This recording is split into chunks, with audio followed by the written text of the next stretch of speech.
इस वीडियो में हम लोग जानेंगे चैप्टर 4 यानी कि ह्यूमन डेवलपमेंट के बारे में। ये अपना क्लास 12 का ह्यूमन ज्योग्राफी का चैप्टर 4 है। हम लोग जानेंगे कि ह्यूमन डेवलपमेंट क्या होता है, ग्रोथ और डेवलपमेंट में क्या डिफरेंस होता है। फिर हम लोग जानेंगे कि ह्यूमन डेवलपमेंट का जो कॉन्सेप्ट था वो कौन चालू किया था, किसके द्वारा किया गया था, डेवलपमेंट का मतलब क्या होता है। फिर हम लोग देखेंगे कि ह्यूमन डेवलपमेंट किन किन पिलर्स पे बेस्ड है, क्या क्या उसका आधार है जिस पे कि ह्यूमन डेवलपमेंट इंडेक्स निकाला जाता है। और फिर हम लोग जानेंगे कि इंडिया और विश्व के जो दो देश हैं उनके बीच का जो ह्यूमन डेवलपमेंट है उसके बारे में कुछ कमेंट्स होगा मेरा, या उसके बारे में भी हम लोग कुछ कुछ जानेंगे कैसे उसको कंपेयर किया जाए। अब हम लोग सबसे पहले जानते हैं ग्रोथ और डेवलपमेंट में क्या अंतर होता है। तो देखो, ग्रोथ होता है क्वांटिटी के लिए, ठीक है, मतलब इसमें नंबर का खेला होता है। क्वांटिटी मतलब नंबर का खेला। डेवलपमेंट होता है क्वालिटी वाइज, मतलब इसमें क्वालिटी का खेला होता है, ठीक है। जैसे कि मान लेते हैं कि एक शहर में पहली पॉपुलेशन था 10 लाख, ठीक है, 2010 में उसका पॉपुलेशन था 10 लाख। 2022 में आज के डेट में उसका पॉपुलेशन है 20 लाख। लेकिन उस समय में एक नागरिक था जिसका नाम था रामू, ठीक है। अब रामू जो था वो टेलर था, वो सीता था कपड़ा। उसके जीवन में कोई भी डिफरेंस नहीं आया, ना 2010 में कुछ उसके जीवन में था और ना ही आज 2022 में उसके जीवन में कोई डिफरेंस आया। तो ये जो 10 से 20 तक हुआ ना, शहर का जो नंबर बढ़ गया, जनसंख्या बढ़ गया, इसको हम लोग बोलेंगे ग्रोथ। और जो रामू के जीवन में चेंजेस आने वाला था वो नहीं हुआ, उसको हम लोग बोलेंगे डेवलपमेंट।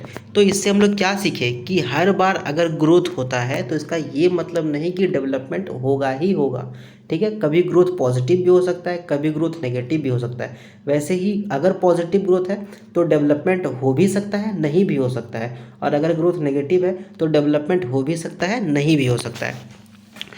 जैसे कि फिर से एक एग्जांपल लेते हैं, वही शहर वाला एग्जांपल। मान लेते हैं कि 10 लाख जो पॉपुलेशन था वो 2010 में 10 लाख था। फिर मान लेते हैं एक अर्थक्वेक आ गया। अर्थक्वेक आने के कारण आधा जो आबादी था वो ख़त्म हो गया। 2022 के डेट में आज वहाँ पर 5 लाख आबादी है। एक लड़का था, उसका नाम था श्याम, और वो 2010 में 10 साल का था, 2022 में वो 22 साल का हो गया।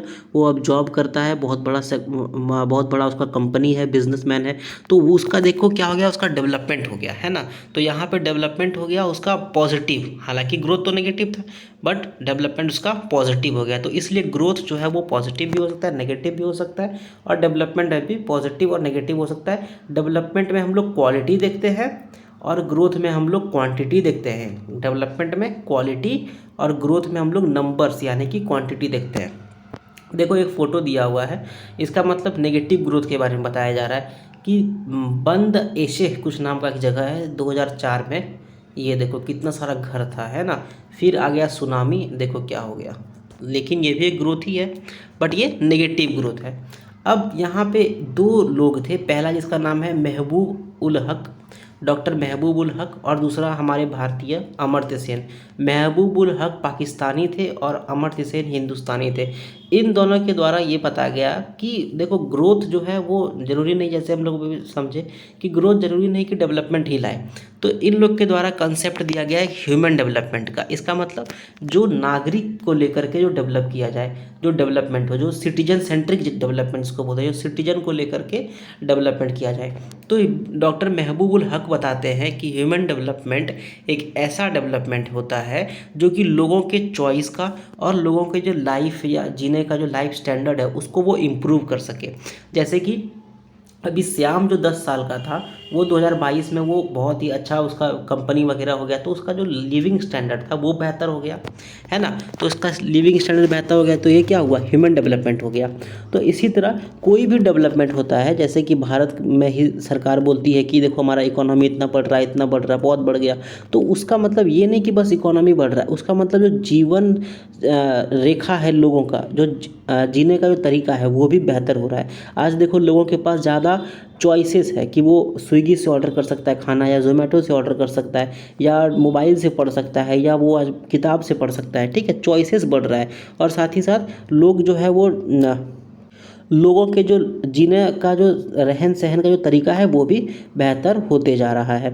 वही अब बात करते हैं हम लोग मीनिंगफुल लाइफ। मीनिंगफुल लाइफ क्या होता है, तो अलग अलग लोगों के लिए मीनिंगफुल लाइफ अलग हो सकता है। जैसे अगर आप अभी स्टूडेंट हो, अभी आप पढ़ रहे हो, आपसे कोई बोलेगा कि 5 साल के बाद क्या करोगे, तो आप बोलोगे कि हम 5 साल के बाद जॉब करना चाहते हैं। जो भी आपका जॉब ड्रीम जॉब हो, आप चाहते हो कि आपका एक ज़िंदगी जो है वो किसी पर्पस के लिए हो, आपके शायद माँ बाप का या फिर फैमिली का या फिर खुद का नाम रोशन करना चाहते हो, तो जो भी है वो अपना पर्पस के लिए जीना चाहता है, तो उसको हम लोग बोलते हैं मीनिंगफुल लाइफ।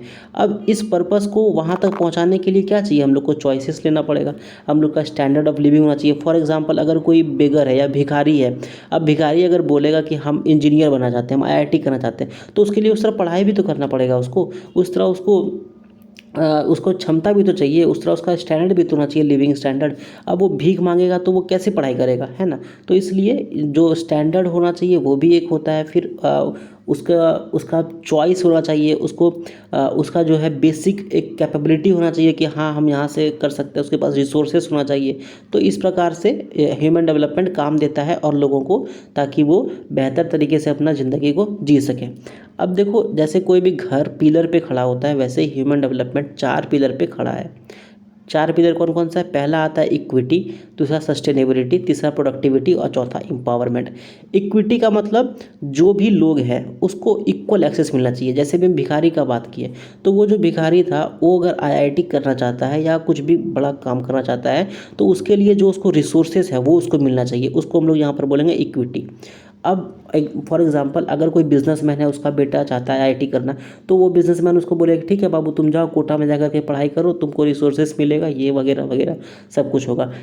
वही अगर चीज़ें उस भिखारी को भी मिलेगी, तो शायद भिखारी भी कल जाकर के आईआईटी निकाल ले, कल जाकर के वो भी इंजीनियर बन जाए। तो इस तरह इक्वल जो डिस्ट्रीब्यूशन है उसको इक्विटी बोलते हैं। फिर बात करते हैं सस्टेनेबिलिटी का।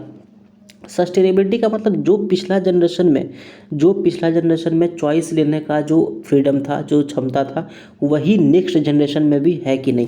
फॉर एग्जांपल पिछले जनरेशन में हम लोग के जब पापा लोग थे, तो शायद वो चाहते होंगे कि हाँ इस जगह पे खेती करेंगे, तो आज वो इस जगह पे खेती कर सकते थे, कल जाकर के उस जगह पे खेती करेंगे तो वहाँ कर सकते थे। बट आज क्या हम लोग देख सकते हैं कि वहाँ पर फॉर एग्जांपल एक बहुत बड़ा लैंड है, वहाँ पे हम खेती करेंगे नहीं, क्योंकि वहाँ पर घर बन गया होगा, है ना। तो सस्टेनेबिलिटी मतलब जो पिछला जनरेशन के पास चॉइसेस था, वही चॉइसेस या उससे ज़्यादा चॉइस हम लोग के पास होना चाहिए। लेकिन पढ़ाई का अगर बात करें, तो पिछला जनरेशन में उतना ज़्यादा चॉइसेस नहीं था, शायद हमारे पापा लोगों के पास उतना ज़्यादा चॉइस नहीं था, इसलिए उनको कम उम्र में नौकरी करना पड़ा। बट देखो आज हम लोग के पास कितना चॉइस है, हम लोगों के पास इतना चॉइस है कि आज हम लोग 20 साल 22 साल 25 साल 30 साल तक कोई नौकरी नहीं करता है, वो पढ़ाई करता है, तो उसके पास चॉइस है, उसके पास सस्टेनेबिलिटी है, उसको जीने का कुछ कुछ आधार है उसके पास। फिर अगर हम लोग बात करें प्रोडक्टिविटी का, तो इसका मतलब जो ह्यूमन है वो अपना काम से, ह्यूमन लेबर से कितना प्रोडक्टिव हो सकता है। जैसे कि 8 घंटा अगर कोई लेबर काम करता है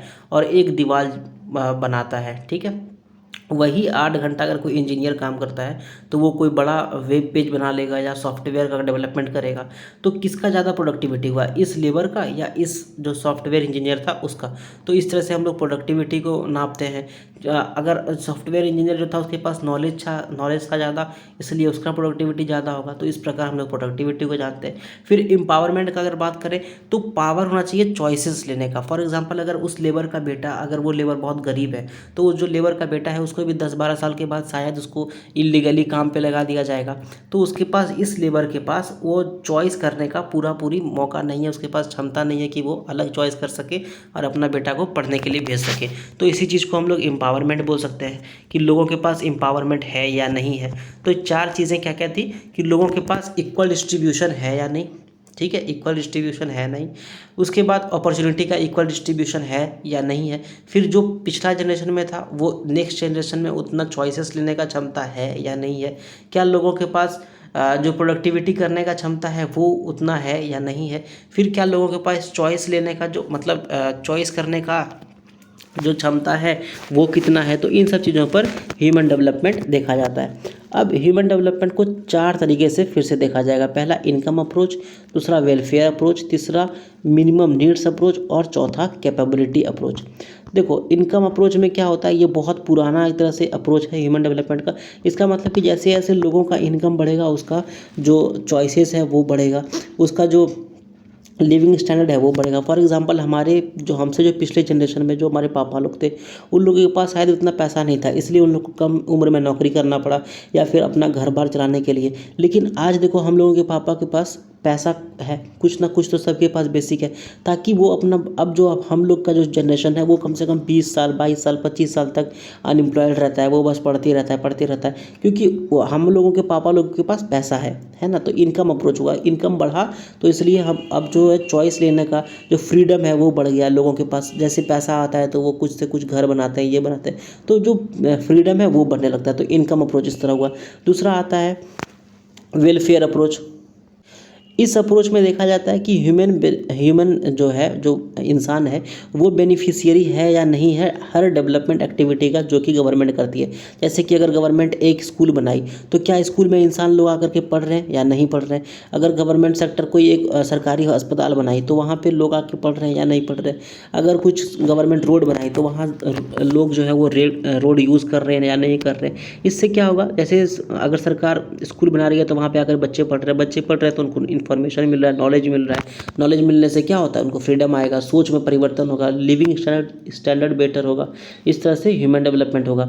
फिर बात करते हैं कि बेसिक नीड अप्रोच का। ये इंटरनेशनल लेबर ऑर्गेनाइजेशन के द्वारा प्रपोज किया गया था। इसका मतलब जो लोग हैं उन लोग के पास मेनली हेल्थ, उसका जो हॉस्पिटल वगैरह है वो, एजुकेशन, खाना, पानी सप्लाई, साफ़ सुथरा शहर या फिर जो रहने का एरिया। फॉर एग्जांपल अभी जो स्वच्छ भारत अभियान चल रहा है तो उसके सैनिटेशन पे आया। फिर घर, ये सब चीज़ें कुछ बेसिक चीज़ें हैं। क्या लोगों के पास ये बेसिक चीज़ें है या नहीं है। इसलिए देखो आप, जो भी सरकार आती है वो क्या करती है, मेनली हेल्थ पे बात करती है, एजुकेशन पे बात करती है, खाने पे बात करती है। अभी जो सरकार चल रही है वो अभी जल मिनिस्ट्री के द्वारा एक हर घर जल चल रहा है।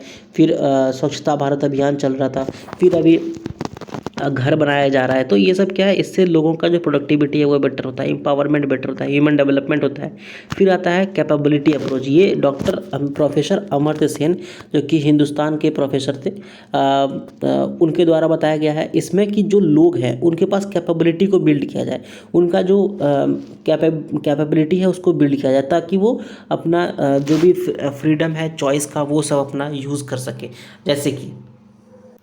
जैसे कि कोई एक एरिया में लोग रह रहे हैं, वहाँ पर कोई हॉस्पिटल नहीं है। अब वहाँ पे अगर हॉस्पिटल बन जाएगा तो लोग क्या करेंगे, यहाँ से हॉस्पिटल जल्दी से जा सकेंगे, बहुत लोगों का जान बच जाएगा।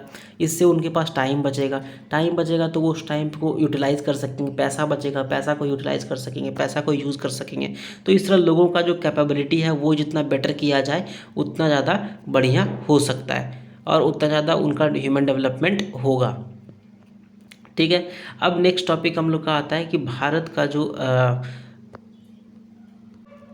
पर उससे पहले हम लोग जानते हैं कि ह्यूमन डेवलपमेंट इंडेक्स को कैसे मेज़र किया जाता है। देखो नॉर्मली जो नंबर होता है वो 0 से 1 तक आता है।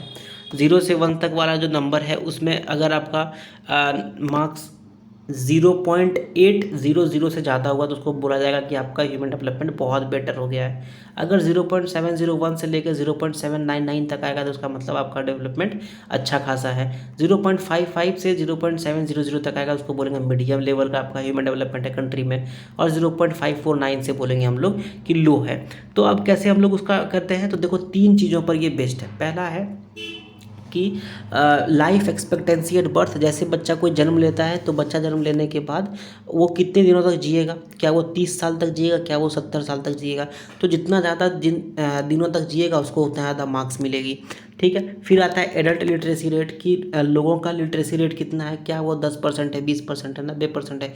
जितना ज़्यादा होगा उतना बेटर अगेन फिर से। और उसके बाद तीसरा आपका जो आता है वो है कि जो लोग हैं उसके पास क्या रिसोर्स का एक्सेस है, क्या लोग रोड को यूज़ कर पा रहे हैं, क्या लोग हॉस्पिटल को यूज़ कर पा रहे हैं, क्या लोग स्कूल को यूज़ कर पा रहे हैं या नहीं कर पा रहे हैं।